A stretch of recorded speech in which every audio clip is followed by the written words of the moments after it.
Hello. आज मी तुम्हाला Arabian केप्सा rice दाखवणार आहे. केप्सा राईससाठी लागणारे साहित्य बघा. चिकन, मी आलं लसूण पेस्ट घेतले, ब्लॅक पेपर मी पावडर घेतलेली आहे, आणि हे सुके मसाले थोडे भाजून पावडर करून घ्यायचे, आणि पुदिना, कोथिंबीर आणि राईस, बासमती राईस. हा बघा, मी बासमती राईस घेतलेला आहे. हे पहा, या चिकनला मी स्वच्छ 2-3 पाण्याने धुवून घेतलेलं आहे. त्याच्यात आलं लसूण पेस्ट आणि मीठ 1 चमचा मॅग्नेश करून थोडं 10-15 मिनटं ठेवायचं त्या चिकनला. हे बघा, मी तांदूळ हे 2-3 पाण्याने धुतलेत आणि आता भिजतसे घातलेत 15-20 मिनटं.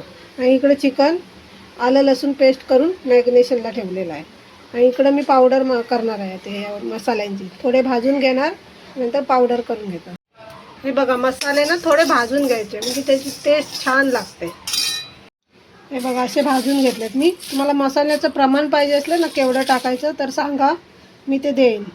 मगाशी मी सांगितली ना, ती पहिली स्टेप होती. आता दुसऱ्या स्टेपसाठी बघा, ही tomato puree, 1.5 cup tomato puree, कांदे, तेल, हे मसाले, काश्मीर मिरची, घरगुती पावडर, मिरची पावडर, जिरा और धना पावडर, हळदी पावडर, आणि हे ड्रायफ्रूट गार्निशसाठी, दही आणि तेल आणि तूप पण लागणार आहे थोडं. हे बघा, मी ते आता टोप तापायला ठेवला आहे. त्याच्यामध्ये मी 3 चमचे तेल टाकणार आहे. हे मी 3 चमचे मोजून घेतले तेल. आणि 1 मोठा चमचा हा बघा घी टाकणार आहे. ते 2 चमचे घी आहे ते छोटे. हे बघा, तेल तापलंय ना, मी याच्यात हे थोडे सुके मसाले, खडे मसाले थोडे फ्राय झाले ना की त्याच्यामध्ये हा कांदा, मी 4-5 कांदे घेतलेत ना, ते टाकते. बघा, कांदा असा ब्राऊन झाला ना की त्याच्यामध्ये हे सुके मसाले घेतलेले ना मगाशी, हे बघा, ते त्याच्यात सगळे टाकायचे. असे व्यवस्थित ढवळून घ्यायचं. हे बघा, असं व्यवस्थित ढवळून घ्यायचं. आता आपण हे बघा, हे मसाले व्यवस्थित भाजले ना, सुके मसाले, की त्याच्यामध्ये टॅमॅटो प्युरी टाकायची. आपण मगाशी घेतलेली ना 1.5 कप, ती टॅमॅटो प्युरी त्याच्यामध्ये टाकायची. हे बघा, ही चांगली भाजून घ्यायची व्यवस्थित. प्युरी चांगली भाजली पाहिजे. त्यामध्ये आपल्याला चवीप्रमाणे मीठ टाकायचं आहे. तुम्हाला किती लागतं ना तेवढं मीठ टाकायचं. हे ढवळून घ्यायचं. हे पहा, आता हे चिकन मॅग्नेशन याच्यामध्ये टाकायचं. हे बघा, व्यवस्थित ढवळून घ्यायचं. असं चांगलं कोटिंग होईपर्यंत चिकन हे व्यवस्थित ढवळायचं. थोडा वेळ वाफ द्यायची त्याला, नंतर मग पाणी टाकायचं. हे पहा, यामध्ये आता मी थोडी कोथिंबीर टाकते, थोडा पुदिना, आणि तुम्हाला जसं तिखट पाहिजे तसं मिरची टाका, थोडी जास्त कमी. मी 2च टाकले, मला जास्त तिखट नको आहे ना, त्याच्यामुळे मी 2च मिरची टाकले. व्यवस्थित असं कोथिंबीर टाकून व्यवस्थित ढवळून घ्या आणि 2 मिनटं झाकण ठेवा. हे पहा, मी 2 मिनटं झाकून ठेवलं होतं. आता याच्यामध्ये पाणी ॲड करायचं, गरम पाणी ॲड करा, म्हणजे टेस्ट चांगली लागते. हे मी इकडं गरम पाणी ठेवायला घेतलं आहे. हे बघा, मी गरम पाणी ॲड करते याच्यात. हे चिकन शिजवून घ्यायचं आहे.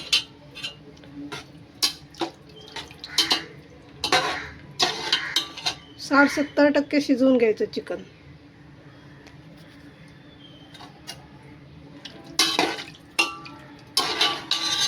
हे बघा, चिकन ना व्यवस्थित शिजलं आहे. हे चिकन आता ह्याच्यामधून काढून ते फ्राय करायचं. हे बघा, गळलं आहे ना चिकन. आता ह्याच्यामधून आपण काढून घ्यायचं एक पीस, सगळे पीस असे काढून घ्यायचे. हे बघा, गळलं आहे. हे सगळे एक करून सगळे मी आता काढून घेते त्याच्यातून. असे मी आता सर्व काढून घेते. हे बघा, ह्याच्यात ठेवायचं. चिकन काढून घेतलं होतं ना, त्याच्यामध्ये आता बेसिक मसाले थोडे टाकायचे. आलं लसूण पेस्ट आणि फ्राय करायचे. ते मिरची पावडर, आणि तो आपण मसाला वाटलेला ना मग अशी केप्सासाठी, तो टाकायचा, आणि थोडं दही टाकायचं.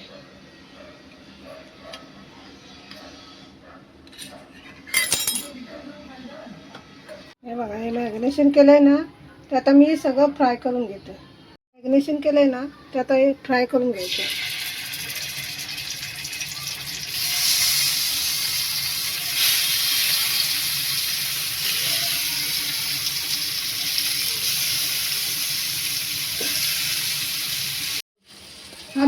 हे बघा, मी भिजवून तांदूळ घेतलेले ना मगाशी, ते ह्याच्या ह्या रश्श्यामध्ये टाकायचे. हे बघा, हे उकळून नाही घ्यायचे, नुसतं भिजवूनच घ्यायचे. तांदूळ पाणी सगळं ह्याच्यात टाकायचं आणि जेवढे तांदळाला पाणी लागेल ना ते बघायचं आपण. हे बघा, भात ना व्यवस्थित त्याच्यात शिजला. त्या पाण्यामध्ये मी थोडं पाणी टाकलं होतं, आपल्याला पाहिजे तर थोडं पाणी ॲड करा त्याच्यामध्ये. हा बघा, राईस व्यवस्थित शिजला आहे. इकडे बघा, चिकन पण फ्राय होतं आहे. हे चिकन त्याच्यामध्ये टाकायचं आणि थोडा वेळ दम द्यायचा त्याला. हे पहा, ह्याच्यामध्ये ना आता हे फ्राय केलेलं चिकन आहे ना, ते असं लावायचं व्यवस्थित एक एक करून. बघा, याच्यामध्ये आता ना पुदिना थोडासा हाताने क्रश करून टाकायचा, मग छान सुगंध येतो. ह्या कोथिंबीरीच्या दांड्या आहेत पाटच्या, त्या टाकायच्या, स्टीम, कोथिंबीरच्या स्टीम.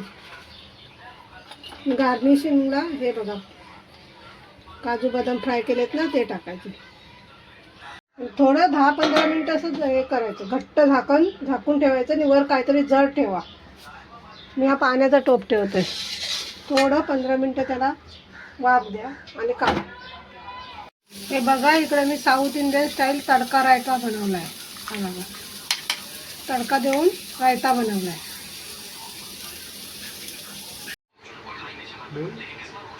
हा बघा, छान असा अरेबियन राईस तयार झाला आहे. आता मी प्लेटमध्ये काढून घेते. हा बघा, मस्तपैकी अरोमा येतोय.